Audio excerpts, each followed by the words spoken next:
You are Locked On Coogs, your daily podcast on the Houston Cougars, part of the Locked On Podcast Network, your team every day. All right. Now, hopefully me talking about Houston doesn't mean he goes off in this game and jinxes us on that. But talk to me about Houston does a great job of taking somebody away on offense, right? They do the old Bill Belichick thing for the football heads out there where they make you beat them with your off punch, your off speed ball, because they're not going to let you bring the fastball. Is Houston the off speed pitch? Who is the off speed pitch there in Kansas State? Yeah, if you're talking about who's like the wild card in the situation, like not the go-to guy, but one that can be an X factor, I would say it's Housen. Overall, I think if you're trying to shut down the primary guy, it would have to be Coleman Hawkins, just because he is the one that's really changed the game for them. Although it's not living up to the standard most people are hoping for, he's still the guy for the Wildcats. But I think, if you're talking about a potential X factor and to stay in this game, you're probably talking about Housen, because he can shoot the three ball better than anybody on the team, and he's just a really good player. The problem is he didn't get a lot of attempts. So Oklahoma State did a good job at making sure that he didn't get a lot of attempts, and Kansas State didn't help themselves any better by not facilitating it to him. But if I was Houston, I would ensure that they are not having a good time on the perimeter of Kansas State, and you're doing a really good job at shutting down Housen, because I think Hawkins is going to get his. I think it's just going to happen. He's doing a really good job at posting up 20 feet, making shots, making good passes, moving it around. He's doing a good job of making that happen. If you can stop the second part of that process of whether it's Housen, Doug McDaniel, or maybe David Gesson. Sorry, I said his name wrong. I always say his name wrong. Then I think you'll be just fine. These two teams, again, as much as I respect both coaches, don't meet up a whole lot. I feel like Houston's a team that's on ESPN Plus a lot for the national audience. Is there a mystique around this Houston team for Kansas State folks? What do Kansas State folks need to know, want to know? Yeah, I mean, what in my mind is you're bringing in a ranked opponent into Manhattan, and in the eyes of Kansas State, you know that you have a 10-2 record against ranked opponents under Tang while in Manhattan, and that's a pretty good thing to see. So you have this optimistic view, but the way that you've played the last couple games, I think you had this feeling that there's no way they can keep that up. So what is Houston going to do? Like Kansas State basketball right now, it's down. There's no doubt about that. They're down right now. I don't know if they're paying attention to the rest of the conference because they know they can't compete with them. So I guess keep it simplified for my viewers. Who are the players that you really need to watch out for Houston this year? I think the undercover thing for Houston right now is only kind of just starting to get national recognition. Is they're shooting the three ball as well as anyone in the country. They got a couple guys shooting over 40%. Emanuel Sharp is shooting 48.7% from behind the arc. He's starting small forward for the Houston Cougars. L.J. Cryer, it's only his second year at Houston, but you might remember him as a Big 12 guy, or your fans might from his time at Baylor. He's shooting it at 41.2 right now. And starting point guard, Milos Uzan, also a familiar face for Big 12 folks as he played at Oklahoma the last couple of years. Milos is the only new guy in the 8-man rotation from last year's team. He replaces Jamal Shead. Jamal Shead is obviously very good.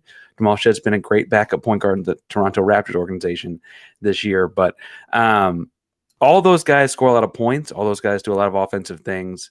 I think the heartbeat of this team is a power forward, six-year man, Jawan Roberts. He's a 6'8" power forward from Killeen, Texas. And he just does what you need him to do. He's just doing the right thing at the right time more often than most guys. And all that is to say that they're shooting the ball well, and that's the under-discussed thing. The thing they're doing that I think is talked about is their defensive side of the basketball, defensive side of the floor. They're keeping teams around 20 to 30 points less than they're averaging per game.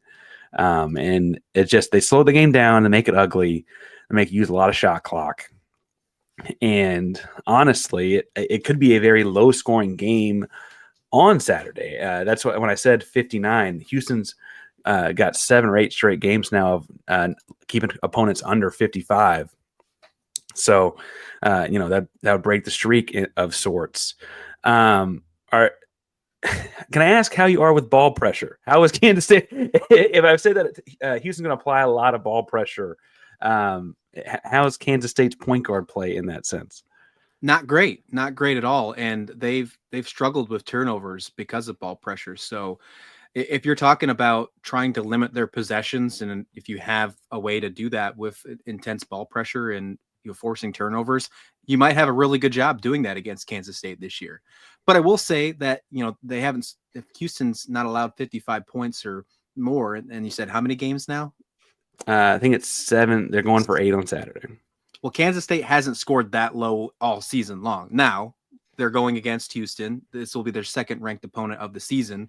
So it's something to keep in mind. But if their game doesn't play well against Kansas State, or I should say the flip side, if Kansas State's game doesn't play well against Houston, and you're talking to me that they're really good on all ball pressure and they're really good at shooting the three, as someone who follows the Wildcats and still is dealing with the pain, although they're not having a good season. I mean, they're 7-7 right now. It's not a good feeling to be at.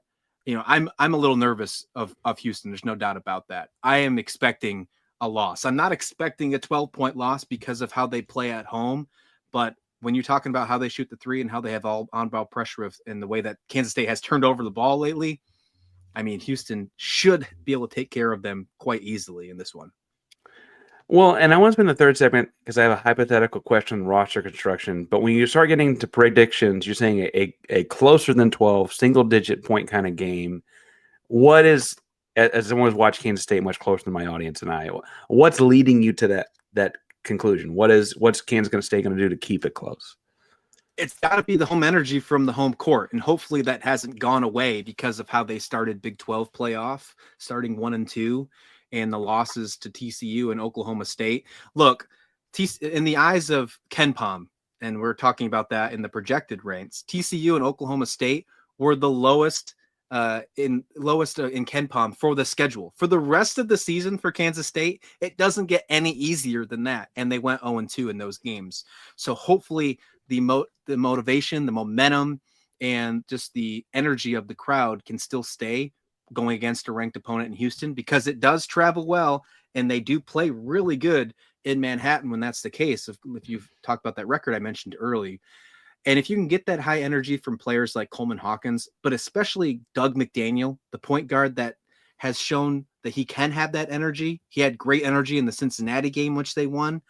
If he can be on, if he can give you close to 20 points and maybe 5 assists, then I think that's when they can stick in this ball game and keep it close into double digits. If that doesn't happen, if the energy's not there, it could easily be a blowout, Parker.